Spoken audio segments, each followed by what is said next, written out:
it's 14 different tribes, 14 different language, so you cannot use it entirely, it's different, in that language. So I want to know, but in Taiwan they do promote like indigenous culture, and TV station a lot, even in a radio channel, they broadcast a lot of indigenous culture and dance, in different other TV stations, all kind of TV stations.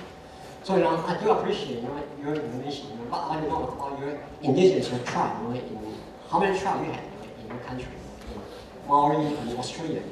From what I heard, back in the 1960s, Australian government, they took the indigenous people, children, however, their family, and they forced them to educate, in the public school. So, and in the year 2000, Olympic game, Australian government apologized, and they used that indigenous person to carry the final torch, to light up, the opening ceremony for 2000, Olympic game. So that's something they are really, promoting, indigenous, people a lot, and they apologize to them. Okay, thank you. Yeah, I think this sort of issue of someone like Captain Freeman lighting the Olympic flames and all that, and sometimes often that sort of apologist kind of way of holding up, oh look, we've got some Aboriginal culture, but the reality on the ground is actually still very different. I think in terms of language, sure, a lot of people might argue that Maori have an advantage because their language is a lot more similar. It's not exactly the same, and there are different dialects and different pronunciations and sometimes slightly different words as well. But over time there has been a much closer sort of collaboration against the colonisers, I guess, inspired by that. In Australia, sure, there are so many different language groups that it is very, very difficult. With the 14 tribes, I guess, and arguably slightly more, but just those others aren't recognised. Of course, here,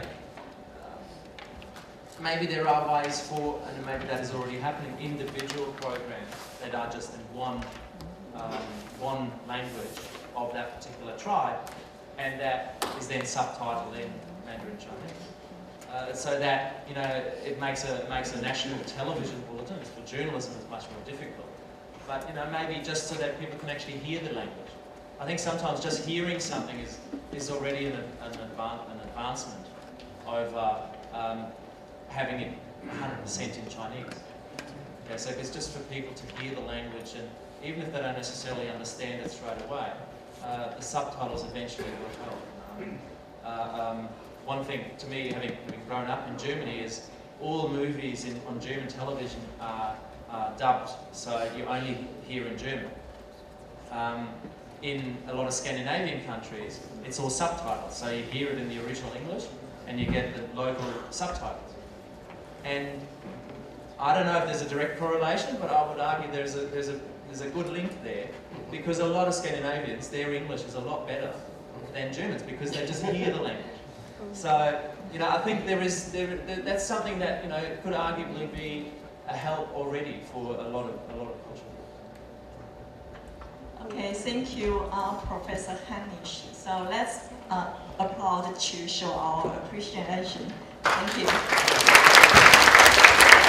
I believe that these two scholars have provided us a very good experience from Australia and New Zealand, and that will inspire our thinking in relation of the media in Taiwan.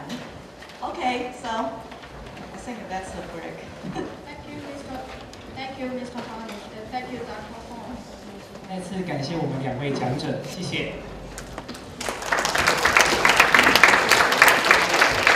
各位与会贵宾，现在我们将进行10分钟的茶叙时间，在会场外备有茶点，欢迎各位来宾自行取用，并提醒各位，会场内禁止饮食，请勿将茶点带至会场内饮用。